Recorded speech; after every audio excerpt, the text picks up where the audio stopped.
Well, hello, friends. Simone here, Director of Program Growth, and I'm here with Father Stephen Akers. Welcome, Father. Thank you very much, Simone. It's good to be with you today. Ladies, you might remember Father Steve from the St. Catherine of Siena webinar. And Father, is there anything else you've done with Endow that we might remember you from? No, I think that's the only thing I've been a part of online.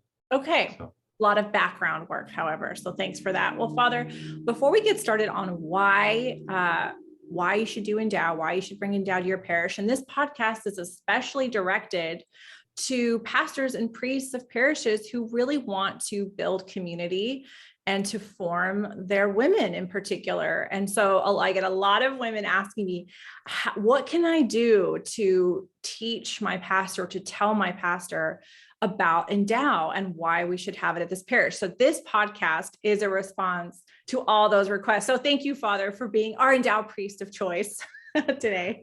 My pleasure. So tell us a little bit about yourself before we dive in, Father. So my name is Father Stephen Akers, and I'm the pastor of the parish in Hollister called Sacred Heart and St. Benedict's Church. I'm a priest of the Diocese of Monterey, and been ordained about 7 years. I just finished my 7-year anniversary. Oh my goodness, I can't believe it's been that long, Father. So I guess it flies by. It definitely flies by. So tell me about how you got Endow started at your parish. How did that happen? Or not at your parish. I mean, yeah, how did you get Endow started? Well, I first became aware of Endow when I was in the seminary. I was in the seminary for a few years in Denver and was exposed to Endow there, and always kind of kept an eye out for what Endow was doing and how it was benefiting the church. And then actually through my friendship with you, Simone, when you began working with Endow, I became a lot more interested in, at that time, I had become a pastor and was looking for programs and content that would be beneficial to my parish. And so it seemed like I was more and more interested and more excited in what Endow is and what it offers. And at the same time, it was actually during the time of the COVID shutdowns, I was looking around my parish, and I'd already been looking for a way to serve women, particularly young adult to middle-aged women. And there was a group of, they weren't a group yet, but there was individuals within the parish I could see that they were women who were faithful. They had a real spirit of prayer. They were wanting to go deeper into the life of the church. They're wanting to be fed more. And I needed a way to get them together and to connect them. And I knew that that would really make things take off. And so thinking about that, I said, I think Endow would be a great way to do it, because not only does it have very good content that are part of the studies, but also really tries to promote that small group dynamic. And so I simply just reached out and with a personal invitation to each of these individual women and said, I'd like you to be a part of this. I'm starting this group. And I had connections with a woman who's a little bit older, a little bit more mature in the faith, and was looking for a ministerial opportunity. And I kind of asked her to be like the den mother of the group and mentor some of the younger ladies through the experience of going through the studies. And they just started meeting on Zoom, actually. Yeah. And there was a larger group, and then it kind of whittled down to some core members that have really remained faithful over the course of a couple of years now, and have become very good friends in a very tight-knit group. And it just started off with asking them to be part of this group, and I provided the studies for them. They did an initial study of the book on JP2's Letter to Women, and from there just began supporting them and checking in on them and seeing how they were doing, what they were studying. And I got together with them occasionally. For example, we went out to breakfast one time, or I came into one of their meetings and they kind of peppered me with questions, kind of grilled the priest. And, Great. and they've been doing great. Yeah, I think I remember that breakfast. Didn't they get you a bobblehead, Father, a bobblehead of you? Yes, one of them decided, yes, that I was deserving of a bobblehead. So yes. it's will not be shown on screen, as I find it a little bit creepy, but It was received as a very heartfelt gesture. I was very touched by it. Well, if you're a priest and you're listening to this podcast, you too can have your own bobblehead, which may creep you out or delight you, or both, for caring for your women. I think that's very touching that they, wanted to have, just to thank you for their Endow group and the community that you helped start at your parish. So for those listening who don't actually know how an Endow group works, what happens is, the way you approached it, Father, was so perfect because you kind of got the den mothers, the spiritual moms, the ones who could oversee facilitating the small group. And then what happens is, this is what makes Endow so easy, is that all you need is for every woman to have her own study guide.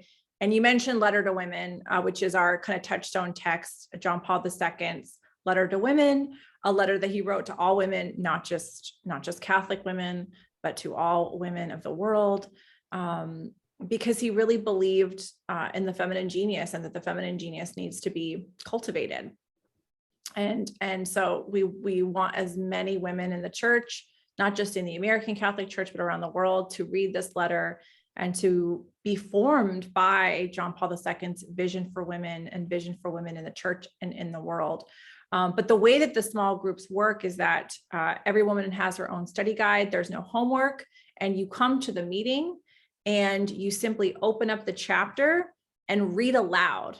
And then at the end of each section, there are discussion questions. So the beauty of this method is it's actually it's quite simple. I mean, the art of facilitating is, of course, an art, right? You have to make easy, facilitate the group dynamic and the group discussion. But in terms of the logistics of it, it's very simple. You open up the text, you read aloud, you get to encounter the words of John Paul II or whichever saint or papal document. We have a lot of studies to choose from. You encounter the text, then you encounter a commentary unpacking that primary text. And then there are discussion questions. And so the real hard work, I think, of the facilitator is keeping the women focused on the rich content while also allowing for kind of freedom and discussion. Father, anything you want to add to the kind of the Endow method of the reading aloud? Yeah, I mean, I think that the third part of that would be that you mentioned about the discussion is encountering each other as part of the group. And one of the best things that happened as part of the group in my parish is that they could see that they were really enjoying the material and the content, but it was springboarding into a lot of deep discussion and personal sharing, and they wanted to continue to move through the content. It was helping them so much, but they wanted to also have more time for that interaction with each other. And they really just changed their schedule. Instead of trying to do one full chapter every time they met and getting through the material, they said, no, let's slow it down. Let's do just one section. Mm-hmm. Each time we meet, we'll go as slow as we need to. And they found a lot of fruit for taking a slower approach and really focusing on not only studying the material, but also letting that really flower into their discussion and their time together. Right, exactly. And there's also opening prayer, closing prayer. We also offer there's a priest prayer card that comes with every study guide, because as faithful daughters of the church, we want to be interceding and supporting and praying for our priests, whether you give them bobbleheads or not. But that's also kind of part of the Endow charism, if you will, is to be supporting our priests in our authentic femininity. We also have study guides for middle school, high school, as well as adults. So that's something that all the priests listening should also know about. And then I think, Father, what you were saying, in terms of, I remember, I think it was Shelby was the facilitator for your group that I was mentoring through this. I think that's where, again, the art of facilitating happens, because if you realize, wow, like the Holy Spirit's showing up, there's deep friendship blossoming, there's real formation happening, right? You can take as long or as little as you want with the study. Sometimes that's difficult. It's easier to do that in a more private group where you have more of that flexibility. And as you mentioned, they really did become friends and they really did become tight knit. And on the other hand, if you're offering a parish program, each study is about, you want to budget about 8 to 12 weeks, which means the facilitator, and I'm the one that the facilitator would call to be mentored and kind of work through these kind of things. You would want to kind of stick to a schedule, not that you're rushing through the content, but that you're organizing it as such so that you can have a start date and an end date if this is like a Lent thing for the parish or an Advent thing for the parish and so forth. So I'm the one that you would call to kind of help walk through whoever the facilitators are. And sometimes it's a good idea to have two facilitators, one who's going to be the one who kind of facilitates the actual study session, and then the other who maybe brings refreshments or, books the room with Father, that. Yeah, like I'm a logistics person. Yeah, exactly. Yeah. So Father, and I know they've done other studies since Letter to Women, but you were in our St. Catherine of Siena webinar. So that's another great study. We have other studies on Catholic social teaching, which everybody we knew would freak out about because, Catholic social teaching can so easily be lumped into political categories. But the beauty of our study on Catholic social teaching is it's actually Catholic social teaching, which means it's grounded in the gospel, which means it's beyond political categories in which everyone's uncomfortable. So it's not a woke Catholic social teaching text. It's a really beautiful, very biblically based and historically based look at Catholic social teaching. We also have St. Edith Stein. That's, I think, my favorite study, Father, is St. Edith Stein. I think you're a fan of her as well. Mm-hmm. What else do we have? St. Teresa of Avila, St. Hildegard of Bingen. We have a lot of studies of John Paul II. We have a study on his letter on suffering, Salve Vici Dolores. We have my group did that one. That was their second study. Okay. Yeah. Good.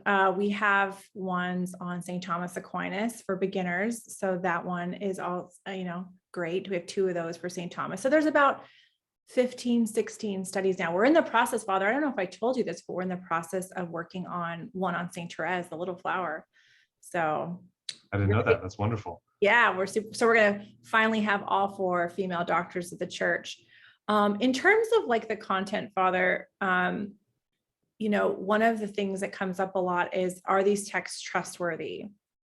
So what, besides knowing me and hearing about Endow in Denver, what makes you trust the content of these texts? I think that the spirit of Endow is really trying to bring out the best of the tradition of our church and really be faithful to the magisterium. And you can see that in terms of how they explore the feminine genius in relationship to praying for and supporting priests, understanding the church's teaching about holy orders. And this is one example of how the spirit of developing the feminine genius is not going to be against what the church teaches or feel left out, but really that there's so much for women within the classical tradition and teaching of the church.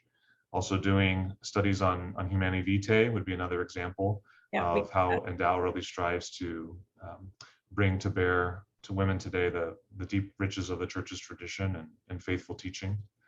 And with regards to that, it's not only faithful, but as you mentioned, all the different titles and all the different saints, the intellectual depth as well, because something can be deep and not faithful, but it can also be faithful and somewhat shallow and limited. And so to be able to combine those two, I think really is a great strength of Endow. That's something that's going to be presenting faithfully the best of the church's teaching, but can appeal to someone who, like you said, is in high school or middle school, or someone who is in graduate school for theology can be part of the group, or someone who is in their later years in life and wants to learn more about their faith as well. And that it really shows the intelligence of women as part of that feminine genius as well, that to invite them to really go deeply into the material and go deeply into the teaching of the church, that yes, they can develop that intellectual side of the faith. That's beautiful, Father. Thank you so much for that. And for those priests who are listening that are really into canon law, we do have juridic personhood in canon law, which always delights me. And also, of course, all of our studies are imprimatur and receive the nihil obstat. So, but the way that you just unpacked it, Father, was just artistic and masterful. So thank you for that.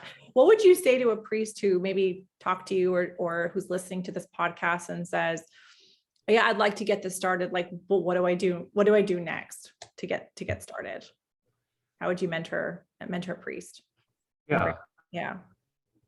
Well, I think I did an invitation just to kind of build a group that was by personal invitation. And I found that very successful. You could also ask a pre-existing group of women that meets, or maybe a youth group or something like that, and say, hey, I'd like you guys to try out one of these studies, see what you think, give it a shot, or do that kind of general invitation for the parish, which sometimes works well, sometimes doesn't. And I think helping them to know where to start.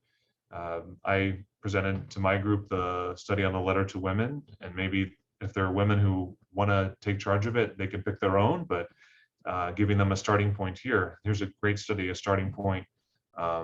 Dive into this and tell me what you think. That seems to be the great initial steps to get things rolling. Yeah. Is just have a sense of who are the women in your parish that would really benefit and would really catch fire with this kind of thing, and then getting them in touch with the materials in an easy starting point.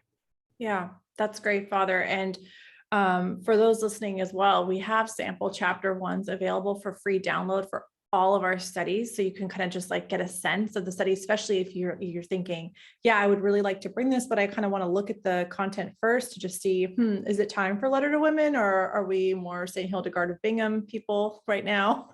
Like just trying to discern what the Holy Spirit is calling you to. We do have those sample chapter 1s, and we do have monthly Why We Endow virtual meetings. So that's a very, long title, but what Endow stands for Educating on the Nature and Dignity of Women. We received that acronym from John Paul II's earlier document, Mulieris Dignitatum, on the dignity of women. That was also another touchstone text that launched the Endow apostolate. It was 3 women who encountered the writings of John Paul II, had never really heard about the feminine genius being discussed in the church, and thought, wow, we want to make these writings of John Paul II, the writings of the female saints and doctors of the church, the writings of Mother Church, who is Mater et Magistra, we want to make these available to the average woman in the pew. And so that's kind of the inspiration where Endow was born. But each month we have a Why We Endow, meaning why do we educate on the nature and dignity of women, kind of Endow info virtual event where you can kind of learn about our goals, our method, look at the studies, how to facilitate, and then also go through a sample chapter 1 on Zoom with us. So if you want to get a taste of Endow, you just want to get a little taste of what it would look like to host a session, I invite you to join us for that. And they happen every month. You can find them on our website under events. So Father, maybe we can start to wrap up the conversation talking about kind of the fruits, like what fruits have you seen from the women who've gone through the Endow studies, and maybe I'll just make one comment. I'll just make one comment before I answer that question about what you said, that sense of support that Endow offers for the group facilitation, you and others helping mentor those leaders, because that can be intimidating, right? You're starting this, I've never facilitated a group like this before. And so, okay, are we doing it right? Are we, how's the conversation going? How do I keep it focused on the material and moving forward? And, or maybe difficult situations arise within the group, or a lot of women can have personal wounds or wounds in terms of their relationship with the church that come up, or real difficult questions to answer, and to provide that connection as a staff is a real strong suit as well, to help support the women in their facilitation of the groups as well. In terms of fruit, I think the biggest thing is the sense of the relationships that have been formed, and the women, I think, are a very tight-knit group. It overcomes that Catholic anonymity often that we experience in the parish, that they may not all go to the same mass, but they know that there are other people that are part of that parish who know them and are praying for them and wanting to share life together. Also, I think that their sense of their support and friendship with myself as the pastor has been great. The sense of feeling invited and supported and kind of nurtured by me by reaching out to provide something for them. Mhm. And then also their attachment to the church, their spiritual life, I think, is really growing through this experience. And some of that I've seen also in for example, a couple of them decided, let's teach catechism together. Oh, wow. One of them was already teaching, and they roped the other one in, and so they're kind of teaming up outside of their group to spend time together in a shared ministry or a shared apostolate, and that's been really, really fruitful. Oh, I love that, Father. That's awesome. And you made me think about just to go back to the whole support thing. Yeah, I'm available for mentoring calls at any time or through email. And I can't tell you how delighted I am when I get emails that are like, we have a theological question. I'm like, yes, I would so much rather answer a theological question than one on shipping. But when's my son coming? But to further support that, right now we're in the process of creating a Google form that says got a theological question. And so again, women are already emailing me those kind of things, spiritual questions, or pray for my group, or like you said, Father, there's a lot of brokenness in all of us, and just we intentionally pray at the Endow team for our priests, but also, of course, all the women in our Endow group. So you're definitely supported, and I delight, especially in those challenging either situations or questions. I just love to help with those. So 20-minute Zoom sessions or email, but also we have that form coming out, so you feel even more encouraged for maybe the more introverted facilitators who are like, I don't know if I should email Endow. Yes, you definitely should, and we're even making an official form for you to do that, to submit it. That actually, one of my dreams is that the questions that come out from that form, I haven't told you this, Father, so this is the first time I'm telling you, the questions that come out from that form will actually be content that I use for future podcasts, so that the podcasts begin to reflect the content and the studies. And we just have this, intellectual, theological, spiritual movement of women who just, they get formed, and conversion always begets mission. So like, I'll teach that catechism class. Yes, I feel more belonging to the church. Yes, I know the people in my parish. And then we have some fires we're setting the world ablaze here. What would you say to, the other thing I want to mention based off what you said, Father, is that, there's such a diversity in the groups, but also each parish doesn't have to just have one group. You could, because if you have a morning group, that's going to be women who are either retired or stay-at-home wives and moms, maybe an evening group for the working women. There can be more than one Endow group in a community. Just wanted to throw that out there. So that maybe we can, unless there's something else that you want to mention, Father, maybe we can conclude with just your thoughts. I'll put you on the spot here, as I do on podcasts. So what do you have to say to women in the church, and to women in the world? Because as you were speaking, I was thinking of an Endow facilitator who definitely was like, and I think that experience of, I don't know, am I good enough to facilitate? I'm not a theology person. I'm, this woman in Florida who has her own group, her own kind of private group of Endow women that has become, they've just really sharing life together and really learning and growing together. And then she was asked by kind of a spiritual grandmother at the parish, at the community, to host a group for young women and like young moms. And some of them are actually, they don't have they have some sort of Catholic identity, but they really disagree with a lot of the teachings of the church. And so she's like, you want me to host an Endow group to the, women that are kind of struggling with a lot of church teachings? And the spiritual grandmother was like, yes, I do. So she's got her own group of women who are in her own kind of state in life, and they just can't wait to get to the next study. They can't wait to learn more. To now hosting this is a more missionary, kind of an uncomfortable group of women in their 20s, young moms in their 20s, who are like, I don't know about church teaching XYZ, very hot buttony issues.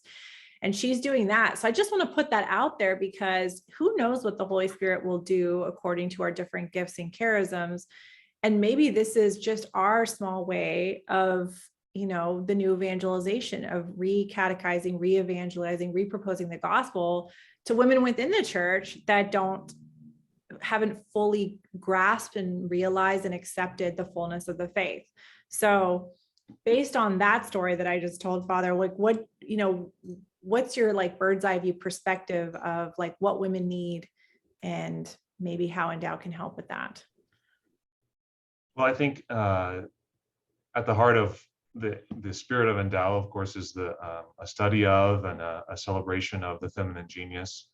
And one of the things we reflect on, I guess, is that that feminine genius has a particular way of showing itself, of being lived out in each woman.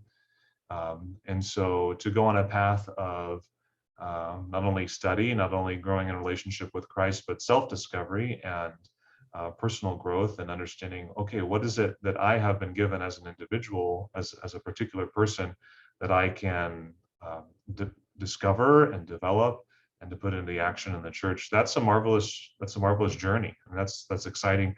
And the more women and men with that as well that do that, the more the church will be renewed. And so to say that, okay, that the church is asking women to understand the gifts that they have been given, their particular graces that they have been given, and to develop those and to live them out in a joyful and life-giving way. That gives women the sense of value, and that the church is looking to them, is depending upon them, is valuing them, is giving them a real sense of agency, that they are critical for the life and the renewal of the church. So much of what Christ has given to the church to be fruitful and to preach the gospel and to live a life, it's been invested in the souls of women. And so we have to bring it to bear on the church and the society today. Oh, so well said, Father. Thank you so much for that. And I suspect I make up that you have this experience as well. But for me, whenever I tell kind of Catholic women out there, maybe Catholic women in name, that of what I do at Endow, my work there, they're like, oh, I didn't think the church cared about women at all. And then I'm like, well, I have this handy dandy 3-minute little podcast on Pope Paul VI's closing message to women at the end of the Second Vatican Council, where he ends it by saying, women of the universe, not even just Catholic, but women of the universe, like it's up to you to save the peace of the world. And they're just most Catholic women, and most, the perception of people outside the church in terms of women in the church, and the perception of even Catholic women in the church is so far from the truth of what the church thinks about women and says about women as well. So thank you for all of your incredible insight there. And you brought up the men and the masculine genius, which our Humanae Vitae study is gender neutral. So I just can't keep saying that enough, because it's such a good study. I love our study on Humanae Vitae. Couples have done it before. As you know, Father, I used to teach high school, and if I had the Endow study on Humanae Vitae when I taught high school, I certainly would have used it in my moral theology class when I taught high school. So just a shout out there for the masculine genius and all the complementarity that we need to cultivate, because we certainly need it always and forever, but especially now, in kind of a as we're recording this, Roe v. Wade hasn't been overturned, God willing, yet, but we're going to need to double down our efforts to show the world that we really do care about women, and that we're there to support them materially, practically, but also spiritually. And I think Pope Benedict says it so well in Deus Caritas Est and his encyclical God is Love, when he says, look, the government can provide for all your material and your practical needs. Let's just pretend they obviously can't. But and I'm paraphrasing Pope Benedict, of course, but the human person will always need spiritual and cultural formation. The human person needs another person's and basically love. And that's something that the church provides because of Jesus Christ in a way that is stunning and incomparable. So any final words, Father, before we say goodbye? No, just to commend you, Simone, and all the other people, the other ladies working on the Endow team for the tremendous work you do for the church, and blessings upon it. And I hope many, many more individual Catholics and parishes take advantage of this great material. Thank you so much, Father. God bless you.